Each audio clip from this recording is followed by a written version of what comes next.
Doctor K T ജലീലിന് വേഗം സംസാരിക്കും. Sir, ന്യൂനപക്ഷങ്ങളുടെ പുരോഗതിയിലും അഭിവൃദ്ധിയിലും ഭൂരിപക്ഷ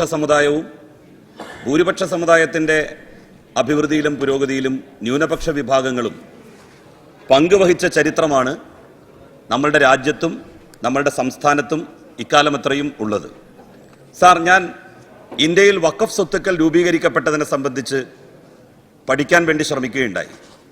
സ്വാതന്ത്ര്യത്തിന് തൊട്ടു മുമ്പ് രാജ്യം വിഭജിക്കപ്പെട്ട സന്ദർഭത്തിൽ ഉത്തരേന്ത്യയിൽ നിന്ന് ഒരുപാട് പ്രമാണിമാരും സമ്പന്നരുമായിട്ടുള്ള മുസ്ലിങ്ങൾ പാകിസ്ഥാനിലേക്ക് ചേക്കേറി. അവരുടെ സ്വത്ത് എന്താണ് ചെയ്യേണ്ടത് എന്നുള്ളതിനെ സംബന്ധിച്ച് ഒരാലോചന അക്കാലത്ത് ഉടലെടുക്കുകയുണ്ടായത്രേ. ഒരു വിഭാഗം ആളുകൾ പറഞ്ഞത് ആ സ്വത്ത് നാഷണലൈസ് ചെയ്യണം എന്നുള്ളതായിരുന്നു. മറ്റൊരു വിഭാഗത്തിൻ്റെ അഭിപ്രായം അത് ഇന്ത്യയിൽ അവശേഷിക്കുന്ന മുസ്ലിങ്ങളുടെ അഭിവൃദ്ധിക്ക് വേണ്ടി പ്രയോജനപ്പെടുത്തണം എന്നുള്ളതായിരുന്നു. പണ്ഡിറ്റ് നെഹ്റു രണ്ടാമത്തെ അഭിപ്രായത്തിൻ്റെ കൂടെയാണ് നിന്നത്. അങ്ങനെയാണ് ഇന്ത്യയിൽ വഖഫ് സ്വത്തുക്കൾ ഒരുക്കൂട്ടി അവ മുസ്ലിം ജനവിഭാഗത്തിൻ്റെ അഭിവൃദ്ധിക്ക് വേണ്ടി പ്രയോജനപ്പെടുത്തുന്ന വഖഫ് ബോർഡ് സ്ഥാപിതമായത്. സർ, കേരളത്തിലും വഖഫ് ബോർഡിൻ്റെ ഗ്രാൻറ്റുമായി ബന്ധപ്പെട്ട് എനിക്കൊരു കാര്യം മനസ്സിലാക്കാൻ വേണ്ടി സാധിച്ചു. 2003 വരെ വഖഫ് ബോർഡിന് സംസ്ഥാന സർക്കാർ ഒരു പൈസ പോലും ഗ്രാൻറ്റായി, അഡ്മിനിസ്ട്രേറ്റീവ് ഗ്രാൻറ്റായി നൽകിയിരുന്നില്ല. 2003 റവന്യൂ ഡിപ്പാർട്ട്മെന്റിന്റെ ചുമതല വഹിച്ചിരുന്ന ഡോക്ടർ സുന്ദരേശൻ എന്ന് പറയുന്ന ഉദ്യോഗസ്ഥൻ, അദ്ദേഹം വഖഫ് ബോർഡ് ഓഫീസ് സന്ദർശിക്കുകയും ഫയലുകൾ പരിശോധിച്ചതിന് ശേഷം അതിൽ ആദ്യമായി 50 ലക്ഷം രൂപ സംസ്ഥാന സർക്കാർ അഡ്മിനിസ്ട്രേറ്റീവ് ഗ്രാൻറ്റായി വഖഫ് ബോർഡിന് നൽകണം എന്ന് എഴുതി വെക്കുകയും ചെയ്തു. അതിനുശേഷമാണ് സാർ നമ്മളുടെ സംസ്ഥാനത്ത് വഖഫ് ബോർഡിന് സംസ്ഥാന സർക്കാരിൻ്റെ അഡ്മിനിസ്ട്രേറ്റീവ് ഗ്രാൻറ്റ് കിട്ടിത്തുടങ്ങിയത്. ഞാനിതിവിടെ പറഞ്ഞത് ന്യൂനപക്ഷ ജനവിഭാഗത്തിൻ്റെ പുരോഗതിയിലും അഭിവൃദ്ധിയിലും ഭൂരിപക്ഷ സമുദായത്തിൻ്റെ അഭിവൃദ്ധിയിലും പുരോഗതിയിലും ന്യൂനപക്ഷ വിഭാഗങ്ങളും അവരവരുടേതായ വലിയ പങ്ക് വഹിച്ചിട്ടുണ്ട് എന്ന് പറയാൻ വേണ്ടിയിട്ടാണ്. സാർ, ന്യൂനപക്ഷ ക്ഷേമ വകുപ്പിന് 7 വയസ്സേ ആയിട്ടുള്ളൂ. ഹ്രസ്വമെങ്കിലും ഈ വകുപ്പിനും ഒരു ചരിത്രമുണ്ട്. സച്ചാർ കമ്മിറ്റി റിപ്പോർട്ടിന്റെ പശ്ചാത്തലത്തിൽ കേരളത്തിൽ അതെങ്ങനെയാണ് നടപ്പിലാക്കേണ്ടത് എന്നുള്ളതിനെ സംബന്ധിച്ച് പഠിക്കാൻ വേണ്ടി സഖാവ് VS-ന്റെ നേതൃത്വത്തിലുണ്ടായിരുന്ന ഇടതുപക്ഷ ഗവൺമെന്റ് പാലൊളിയെ ഒരു കമ്മീഷനായി നിയോഗിക്കുകയുണ്ടായി. ആ കമ്മീഷന്റെ റിപ്പോർട്ടിന്റെ അടിസ്ഥാനത്തിലാണ് ന്യൂനപക്ഷ ക്ഷേമ വകുപ്പ് കേരളത്തിൽ ആദ്യമായി രൂപീകരിക്കപ്പെടുന്നത്. സാർ, നിരവധി പദ്ധതികളാണ് ഇതുമായി ബന്ധപ്പെട്ട് നടപ്പിലാക്കി വരുന്നത്. വിധവാ ഭവന പദ്ധതിക്ക് ഈ വർഷം 31 കോടി രൂപയാണ് നീക്കിവെച്ചിട്ടുള്ളത്.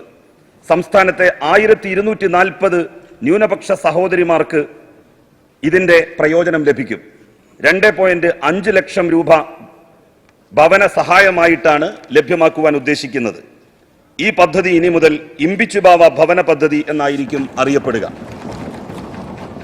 സാർ, പഠനത്തിൽ മിടുക്കുള്ള മൈനോറിറ്റി വിഭാഗത്തിലെ പാവപ്പെട്ട കുട്ടികൾക്ക് പുതുതായി ഒരു മെറിറ്റ് സ്കോളർഷിപ്പ് ഈ വർഷം മുതൽ ആരംഭിക്കാൻ ഡിപ്പാർട്ട്മെന്റ് ഉദ്ദേശിക്കുന്നുണ്ട്.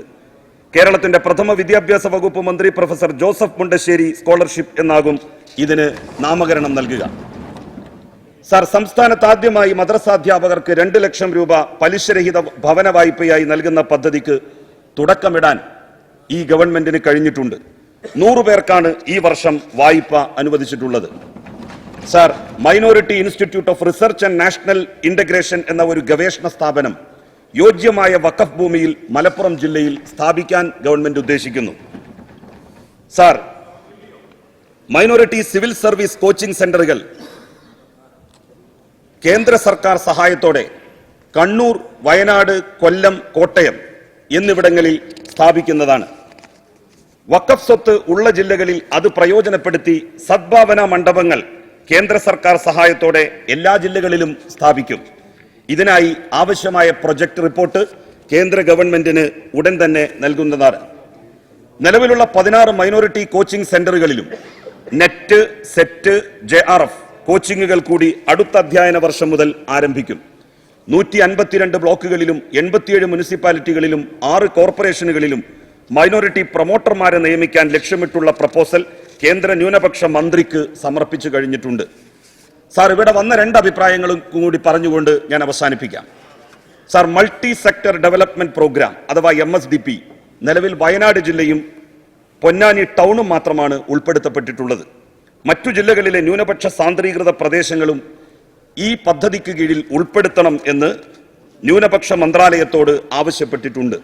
എൻ്റെ സുഹൃത്ത് TV ഇബ്രാഹിം താടിയുമായി ബന്ധപ്പെട്ട ഒരു കാര്യം ഇവിടെ സൂചിപ്പിച്ചതുകൊണ്ട് അതുകൂടി പറഞ്ഞ് ഞാൻ നിർത്തുകയാണ്. താടി വളർത്തുന്നത് അത് ഒരു മതാവകാശം എന്ന രൂപത്തിലാണ് അദ്ദേഹം ഇവിടെ അവതരിപ്പിക്കാൻ ശ്രമിച്ചത്. സാർ, മതവുമായി അതിന് ഒരു ബന്ധവുമില്ല എന്നുള്ളത് അത് പറഞ്ഞ TV ഇബ്രാഹിം തന്നെ താടി വെച്ചിട്ടില്ല എന്നുള്ളതിന്റെ തെളിവാണ്. ഈ സഭയിലെ മുസ്ലിം ലീഗിന്റെ ഒരൊറ്റ മെമ്പർമാരും താടി വെച്ചിട്ടില്ല എന്നുള്ളത് ഇതിന്റെ വ്യക്തമായിട്ടുള്ള ഒരു തെളിവാണ്. അതിന് മതവുമായി ഒരു ബന്ധവുമില്ല എന്നാണ് ഞാൻ പറഞ്ഞത്. സാർ അതുകൊണ്ട് തന്നെയാവണം മഹാനായ CH മുഹമ്മദ് കോയ സാഹിബ് ആഭ്യന്തരമന്ത്രിയായിരുന്നിട്ടും പോലീസിൽ ഇങ്ങനെ ഒരു സ്വാതന്ത്ര്യം അനുവദിക്കാതിരുന്നത് എന്നുള്ളതാണ് എന്റെ അഭിപ്രായം. സാർ, പ്രത്യേകിച്ച് ഇങ്ങനെ ഒരു കാലത്ത് അത്തരത്തിലുള്ള നിർദ്ദേശങ്ങൾ നടപ്പിലാക്കാതിരിക്കുന്നതാണ് ഉചിതം എന്നുള്ള എന്റെ അഭിപ്രായവും കൂടി രേഖപ്പെടുത്തിക്കൊണ്ട് ഞാൻ അവസാനിപ്പിക്കുന്നു. ശ്രീ ഭക്ഷ്യ സിവിൽ സപ്ലൈസ് വകുപ്പ് ഇല്ലില്ല. എന്താ ഷംസീർ ശ്രീ ബഷീർ ശ്രീ ഷംസീർ എന്താണ്? വഖഫിന്റെ സ്വത്തുക്കൾ ചില രാഷ്ട്രീയ പാർട്ടിയുടെ കൈവശമുണ്ട് എന്ന് കഴിഞ്ഞ LDF ഗവൺമെന്റ് കാലത്ത് ചുമതലപ്പെടുത്തിയ കമ്മീഷൻ കണ്ടെത്തിയിരുന്നു. അത് അദ്ദേഹത്തിന്റെ ശ്രദ്ധയിലുണ്ടോ? വഖഫ് സ്വത്തുക്കൾ അന്യാധീനപ്പെട്ടു പോകുന്നു എന്നുള്ള ആക്ഷേപം വളരെ ശക്തമായിട്ട് നിലനിൽക്കുന്നുണ്ട്. ചില വ്യക്തികളും ചില സ്ഥാപനങ്ങളും അത് കയ്യേറിക്കൊണ്ടിരിക്കുന്നു എന്നുള്ള അഭിപ്രായത്തിന്റെ അടിസ്ഥാനത്തിലും ആക്ഷേപത്തിന്റെ അടിസ്ഥാനത്തിലുമാണ് LDF സർക്കാരിന്റെ കാലത്ത് ഇത് സംബന്ധമായി പഠിക്കുന്നതിന് ഒരു കമ്മീഷനെ നിയോഗിച്ചത്. ആ കമ്മീഷന്റെ റിപ്പോർട്ട് സർക്കാരിന്റെ മുന്നിലുണ്ട്.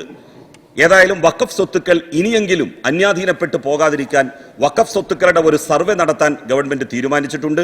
അതിനാവശ്യമായിട്ടുള്ള എത്ര പണം വേണമെങ്കിലും അതിന് നൽകാമെന്ന് ബഹുമാന്യനായ ധനകാര്യ വകുപ്പ് മന്ത്രി കഴിഞ്ഞ ബഡ്ജറ്റ് പ്രസംഗത്തിൽ സൂചിപ്പിച്ചത് ഞാൻ ഈ സന്ദർഭത്തിൽ പറയുന്നു. ഈ ഡിമാൻഡ് പാസാക്കി തരണമെന്ന് അഭ്യർത്ഥിക്കുന്നു. പരാമർശം നടത്തിയപ്പോൾ മെമ്പർ ചെറിയ പരാമർശം നടത്തിയപ്പോൾ ഈ താടി മതപരമായ ഇതല്ല എന്ന് പറഞ്ഞു. സർ, അത് ആവശ്യമില്ലാത്തൊരു പരാമർശമാണ്. കാരണം താടി മതപരമാണ് എന്ന് വിശ്വസിക്കുന്ന ഒരു വലിയ ജനവിഭാഗം ഈ നാട്ടിലുണ്ട്. വെക്കാതിരിക്കാതൊക്കെ അവനെൻ്റെ ഇഷ്ടമാണ്, അത് വേറെ കാര്യം. പക്ഷേ അത് പ്രോഫറ്റിൻ്റെ തിരുസുന്നത്ത്, അതായത് അവൻ്റെ വഴിക്ക് വരുന്ന ഒരു സംഗതി ഞങ്ങളൊക്കെ കേട്ടിട്ടും ഉണ്ടായിരുന്നു. ഞങ്ങളവിടെ ഇല്ലായിരുന്നു ഒന്നാളാരെങ്കിലും വിമർശിച്ച് അത് വല്ലാതെ മോശമാവും. അതുകൊണ്ടാണ് ഞാൻ അത് അങ്ങനെയാണ്. താടികൾ പലവിധമുണ്ട്. ലെനിൻ്റെ താടി വെക്കണവരുണ്ടാവും, താടി വെക്കാത്തവരുണ്ടാവും, ഫാഷന് വേണ്ടി വെക്കുന്നവരുണ്ടാവും. ഇപ്പോൾ നമ്മളെ നെയ്മറെ താടി വെക്കുന്നുണ്ട്. സ്പീക്കർ ബഹുമാനപ്പെട്ട സഭാധ്യക്ഷന്റെ താടി എന്ത് താടിയാണ്? ആ സുന്നത്ത് കിട്ടുമോ? പക്ഷേ താടി മതപര അല്ല എന്ന് പറയരുത്. കാരണം അത് അങ്ങനെ വിശ്വസിക്കുന്ന ഒരു നാട്ടിലുണ്ട്. ഇപ്പൊ നിങ്ങളെ അത് പറഞ്ഞു കേട്ടിട്ട് നിങ്ങളവിടെ എന്തെടുക്കായിരുന്നു? നിങ്ങൾക്ക് ചോദിച്ചാൽ നമുക്ക് മോശമാവും അല്ലേ? അതുകൊണ്ട് ഞാൻ അതൊന്ന് കറക്റ്റ് ചെയ്ത് ഒരു ചർച്ചാ വിഷയമാക്കണ്ട പ്ലീസ്. സാർ, ഞാൻ പറഞ്ഞത് താടി ഒരു നിർബന്ധമുള്ള കാര്യമല്ല എന്നാണ്. നിർബന്ധമുള്ള കാര്യം സാർ, അങ്ങനെയാണെങ്കിൽ സാർ ഞാൻ ചോദിക്കട്ടെ സാർ, താടി നിർബന്ധമുള്ള കാര്യമാണെങ്കിൽ മുസ്ലിം ലീഗിന്റെ 18 മെമ്പർമാരിൽ ഒരാളും താടി വെച്ചിട്ടില്ലല്ലോ. അതെന്തുകൊണ്ടാണ് വെക്കാത്തത് സാർ? ഞാൻ പറഞ്ഞത് പോലീസിൽ താടി വളർത്താനുള്ള സ്വാതന്ത്ര്യം നൽകണം എന്നുള്ള ആവശ്യം ഇന്നത്തെ സാഹചര്യത്തിൽ പ്രത്യേകിച്ച് പരിഗണിക്കേണ്ടതില്ല എന്നാണ്. CH മുഹമ്മദ് കോയ സാഹിബ് ആഭ്യന്തരമന്ത്രിയായിരിക്കെ അത്തരം ഒരു സ്വാതന്ത്ര്യം കേരള പോലീസിൽ അനുവദിച്ചിട്ടില്ലല്ലോ. പിന്നെ എന്തിനാണ് എന്റെ സുഹൃത്ത് ഇബ്രാഹിം അങ്ങനെ ഒരു ആവശ്യം ഉന്നയിച്ചത്? സാർ, CH മുഹമ്മദ് കോയ സാഹിബ് അംഗമായിരുന്നല്ലോ, താടി ഉണ്ടായിരുന്നു. നഹാസ് സാഹിബ്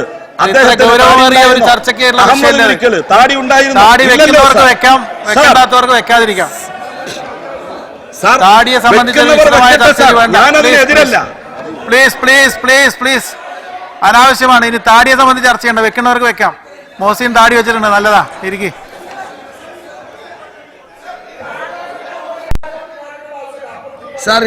പ്ലീസ്. ബഹുമാനപ്പെട്ട പ്രതിപക്ഷ നേതാവ് ഇടപെട്ട് സംസാരിക്കാൻ. സർ, ഇത്തരം ചർച്ചകൾ അനുവദിക്കാൻ പാടില്ലാത്തതാണ്.